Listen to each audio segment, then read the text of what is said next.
João 14, do 1 até o 14, diz o seguinte: não deixem que o seu coração fique aflito.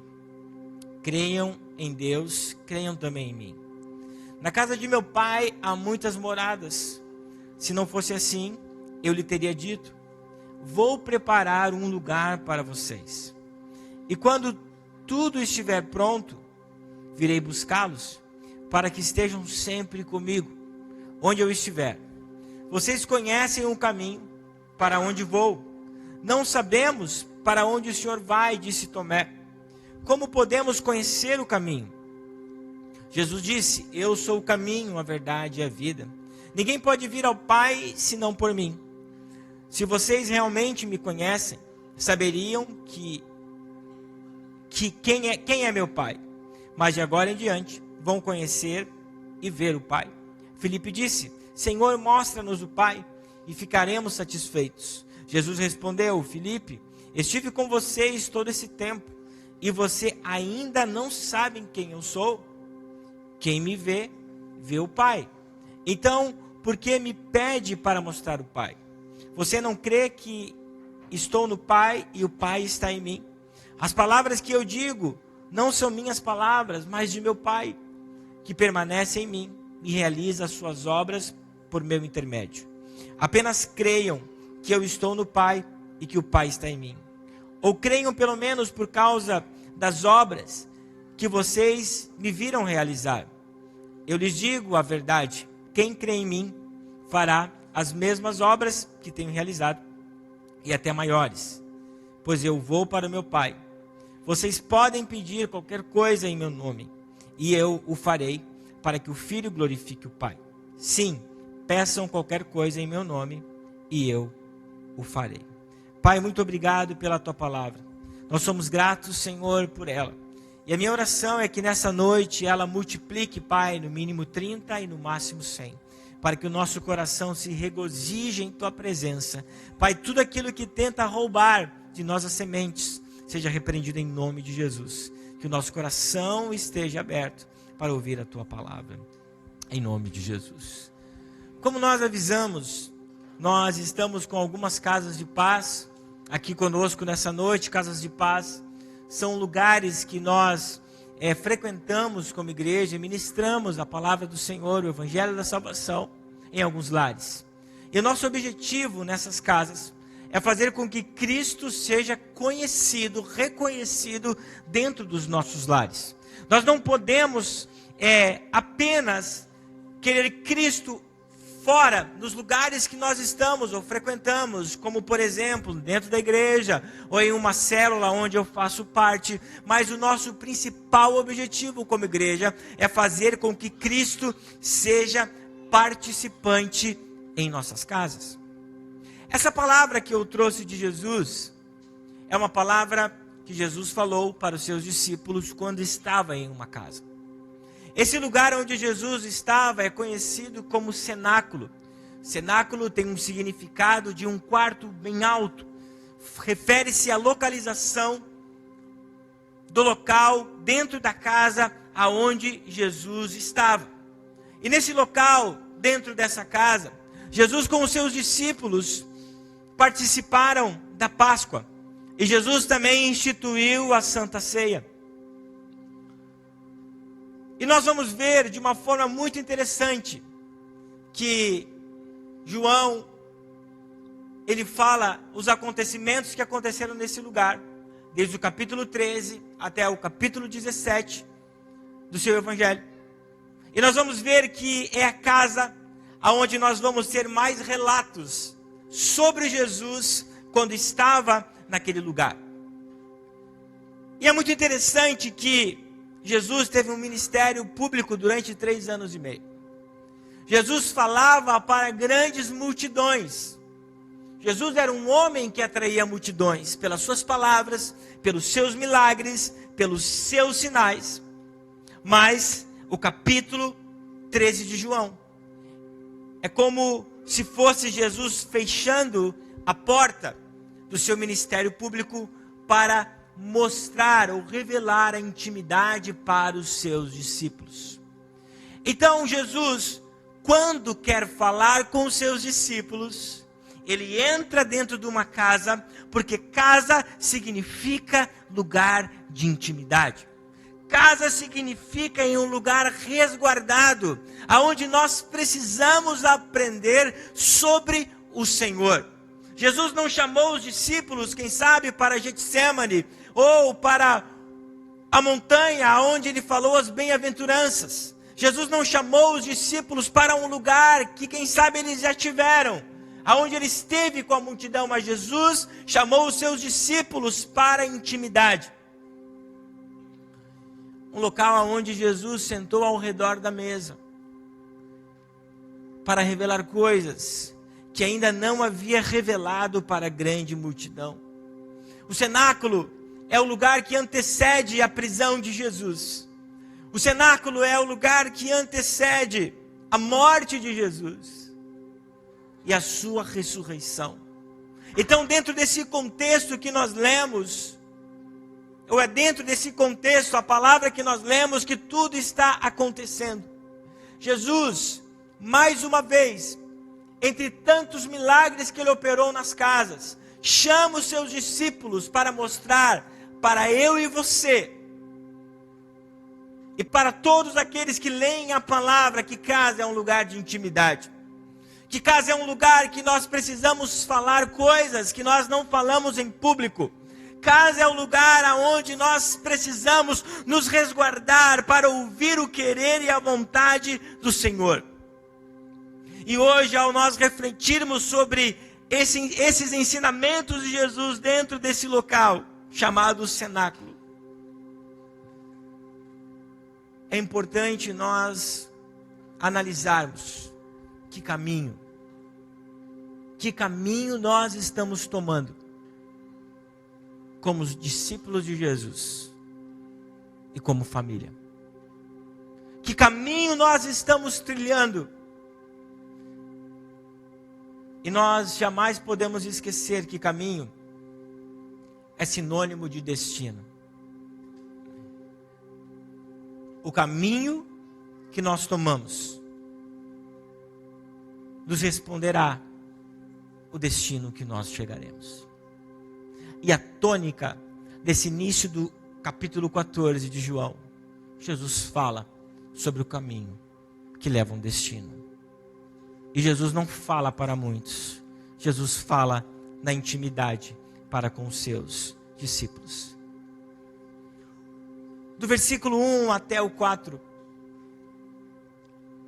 nós vamos ver Jesus falando sobre algo que não acontece, que não aconteceu apenas para com os discípulos de Jesus, mas algo que acontece, quem sabe, todos os dias da nossa vida. Essa noite para os discípulos de Jesus era a quinta-feira que antecedia a Páscoa. Era quinta-feira, ou um dia que antecedia a morte de Cristo. Era um dia de muita tensão. Uma tensão existia fora da casa onde Jesus estava. E uma tensão acontecia entre os discípulos. Porque os discípulos já entendiam que Jesus iria morrer. Que Jesus iria viver os momentos mais angustiantes que ele passou aqui na terra. Então, entre os discípulos de Jesus havia uma tensão. Fora da casa, o sinédrio estava reunido com os soldados para capturar Jesus. O texto está falando que existia uma grande tensão. Então, Jesus, de uma forma sábia, Jesus, como aquele que conhece o nosso coração, ele olha para os discípulos e diz: não deixem o seu coração aflito. Em algumas versões diz: não se turbe o vosso coração. Não tenha uma ansiedade que você não consiga controlar. Não tenha uma ansiedade que você não tenha poder sobre ela. nós vivemos muitas tensões na nossa vida.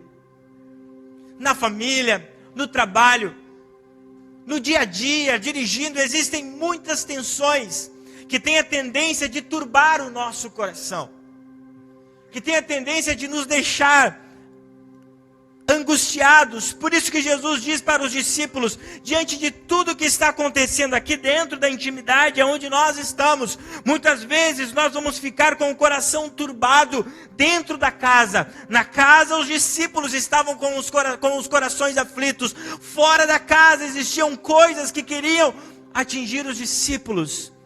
E a palavra de Jesus em meio à tempestade da vida é: não tenha o coração aflito. Diante das coisas que estão acontecendo e diante das coisas que ainda irão acontecer, os discípulos estavam aflitos pela partida do Mestre.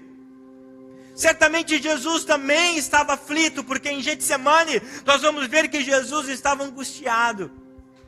A aflição, a angústia é algo que atinge todos nós. Mas Jesus diz para os discípulos e para nós: não deixem o coração de vocês partidos.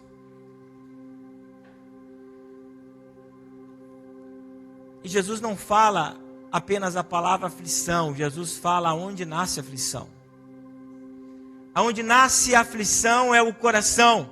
Hernandes Dias Lopes diz que o coração é o eixo em torno do qual giram os sentimentos e a fé.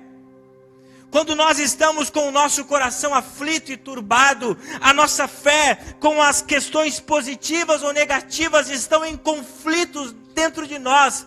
Nós somos homens e mulheres de fé muitas vezes, andamos com o Senhor, mas de repente vem aquela angústia para tentar nos afastar do Senhor. Então, Jesus chama os discípulos para casa. Jesus chama os discípulos para esse momento de intimidade. E depois da ceia, a primeira coisa que Jesus diz para os seus: não fiquem angustiados. Mas Jesus não fala apenas da angústia. Jesus fala sobre a solução da angústia. Porque logo após que Jesus diz: não tenham o coração aflitos, Jesus diz: creiam em mim. A crença em Deus é a garantia que nós podemos encontrar no Senhor a paz. É a garantia que em Deus nós podemos encontrar a paz. O apóstolo Paulo fala sobre uma paz que excede todo entendimento. Uma paz que não está relacionada a coisas lógicas. É uma paz que vai além do entendimento humano. E essa paz, que é o próprio Deus, ela guarda os nossos corações. Então muitas vezes nós estamos aflitos com o que está acontecendo fora da nossa casa, mas também estamos aflitos com aquilo que possa estar acontecendo dentro do nosso lar. Mas a palavra do Senhor Jesus para nós nessa noite é: não se turbe o vosso coração. Não tenha o seu coração angustiado por causa de coisas que podem estar acontecendo com você, ou quem sabe com a sua família. O mesmo Jesus, na sequência, agora em João 16:33, ele vai dizer: eu venci o mundo. O ato de nós crermos no Senhor, nós vamos entender que Ele morreu por nós na cruz. Então a primeira pergunta que eu faço para ti nessa noite: o que está afligindo o seu coração?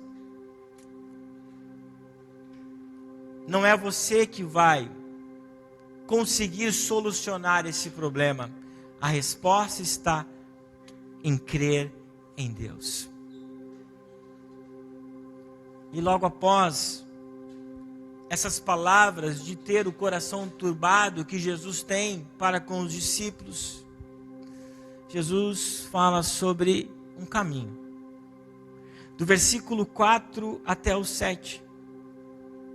Jesus diz: eu sou o caminho. Eu sou a verdade. E eu sou a vida.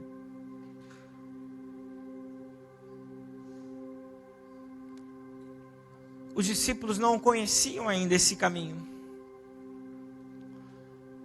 Pelas perguntas de Filipe e Tomé.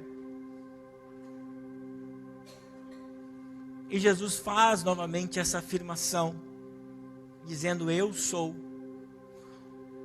Uma frase tão conhecida pelos judeus, que lá em Moisés, viram o Senhor falando para ele: eu sou. E é esse mesmo eu sou que está na frente dos discípulos nessa hora, dizendo que ele é o caminho. Uma palavra conhecida desde de Moisés até os profetas. Não apenas o eu sou, mas a palavra caminho é muito conhecida na velha aliança, na antiga aliança. O Senhor sempre falando para o seu povo, ou através dos salmos, ou através dos profetas, sobre um caminho de retidão que o homem precisa andar, para que o seu caminho venha convergir ao caminho de Deus. O caminho dentro dessa cultura religiosa, judaica, nesse contexto é muito entendível. Porque primeiro Jesus diz: eu sou. E depois ele fala que ele é o caminho. O caminho para endireitar as nossas veredas.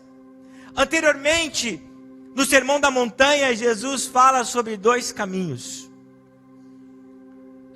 Em Mateus capítulo 7, do versículo 13 até o 14.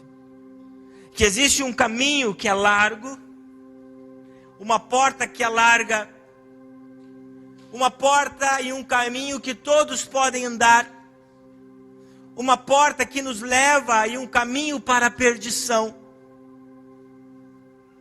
Mas também Jesus fala nesse mesmo texto que existe um caminho que é estreito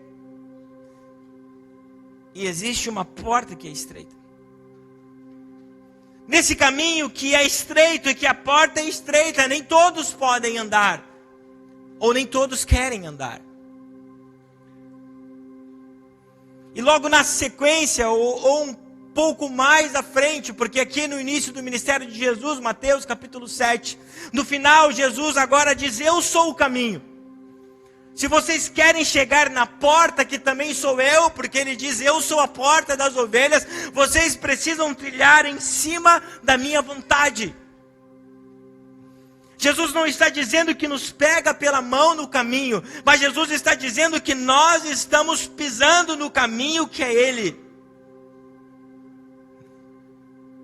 Marcos, como eu ando nesse caminho, compreendendo os princípios do Senhor para você e para a sua vida, nós precisamos caminhar no Senhor e na sua palavra.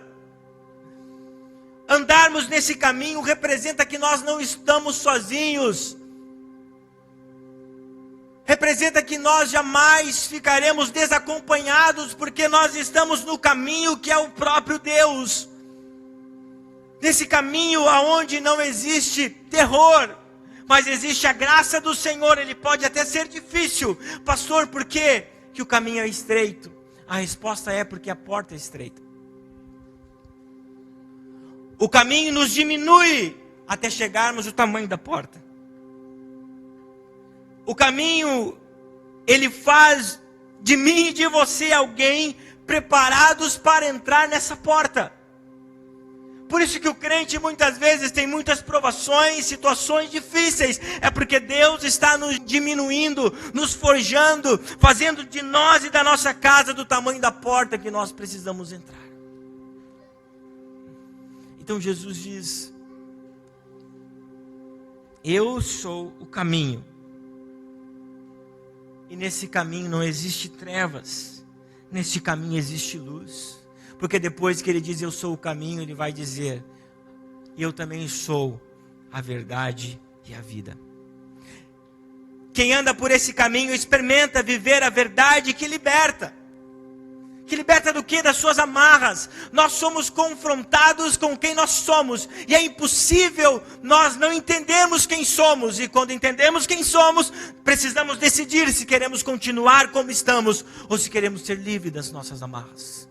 O caminho nos liberta das amarras, porque ele é o caminho da verdade. E esse caminho é o caminho da vida. Que vida é essa? A vida eterna. A vida eterna. O caminho de Jesus nos leva para a vida eterna. Nos leva para a salvação, mas nem todos estão dispostos. E por fim, nós estamos nessa noite também buscando a bênção sobre as nossas casas. E eu percebo, posso interpretar dessa forma, que Jesus usou do cenáculo uma casa, um quarto alto, para se reunir com a sua família. Os seus discípulos eram a sua família. Durante 3 anos e meio, eles andaram com Jesus, foram inseparáveis. Preste atenção a partir de agora, sobre o cuidado que você tem que ter com a sua casa. Jesus falou durante 3 anos e meio para muita gente. Mas nas suas últimas horas, antes de ser preso, Jesus chamou os seus discípulos para falar coisas que não pode falar em público, porque é restrito para os que são de casa. Jesus não declarou essas palavras no ministério público, mas no ministério íntimo, para aqueles que eram seus.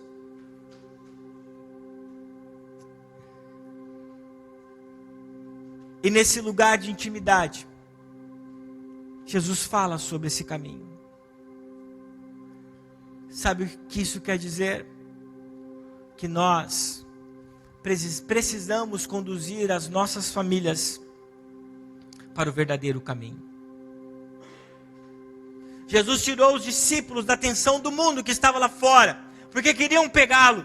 Nós precisamos tirar a nossa casa, aqueles que são nossos, da atenção desse mundo, que todos os dias querem nos tragar. Cuidem dos seus filhos.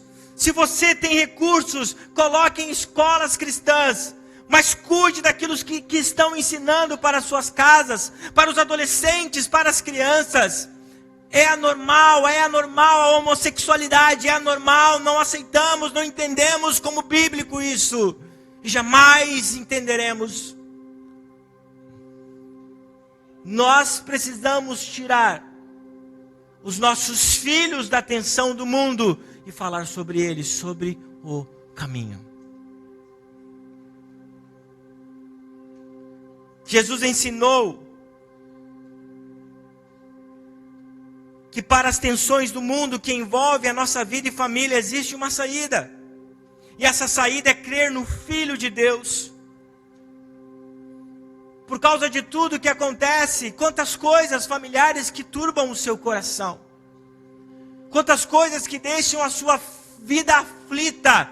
Mas Jesus disse para os discípulos no meio da aflição, existe saída, existe um caminho, existe um escape, existe uma válvula que você pode sair enquanto você estiver com o seu coração aflito.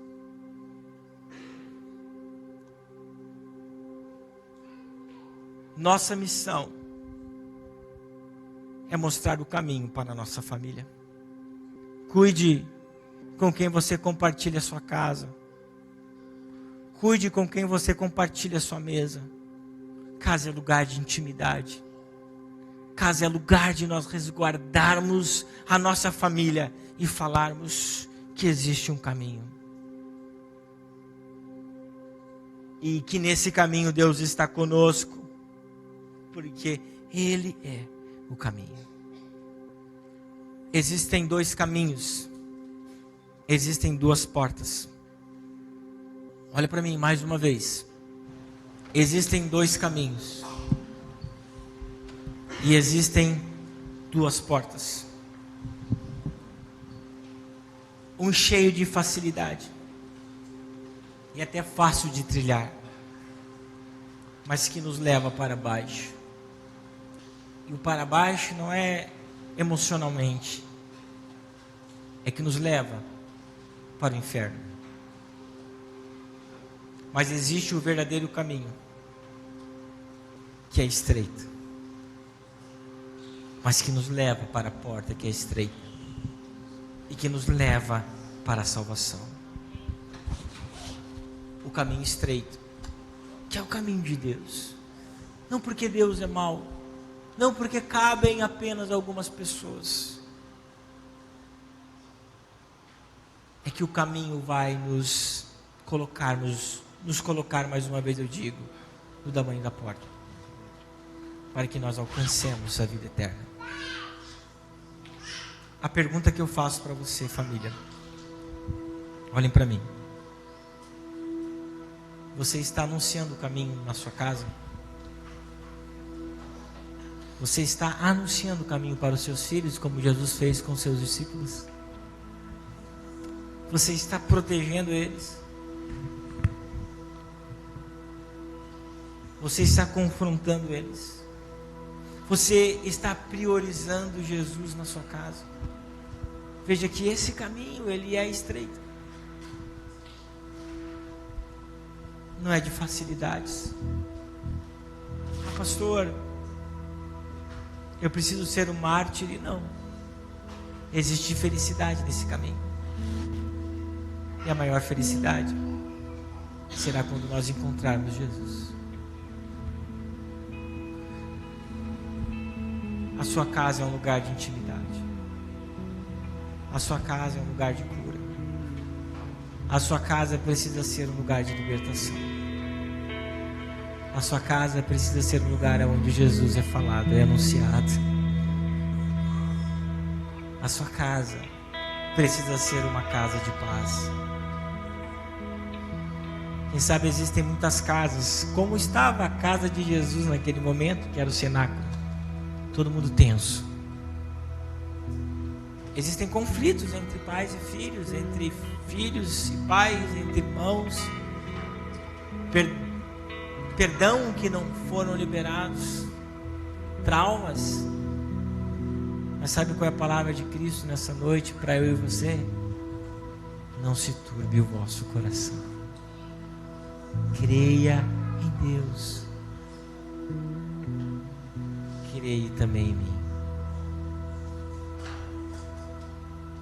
Ele foi preparar um lugar. O lugar já está preparado. O lugar foi preparado na cruz.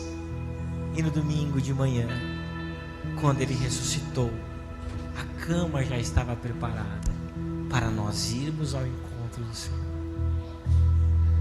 Vamos nos colocar em pé. Nós vamos cantar agora. Enquanto nós cantamos, eu quero perguntar para você: a sua casa é uma casa de paz? O que está turbando o seu coração? O que está afligindo o seu coração quando você pensa na sua casa? O que está afligindo o seu coração com assuntos externos que têm sido trazidos para dentro de casa? Ou assuntos que são dentro de casa, que surgiram, mas estão afligindo o coração de pais, de irmãos, de filhos? A palavra do Senhor para nós é: não fique ansioso, não fique aflito, creia em Deus. Creia em Deus. Quem sabe dentro do seu coração a fé e as emoções estão se batendo de todas as formas.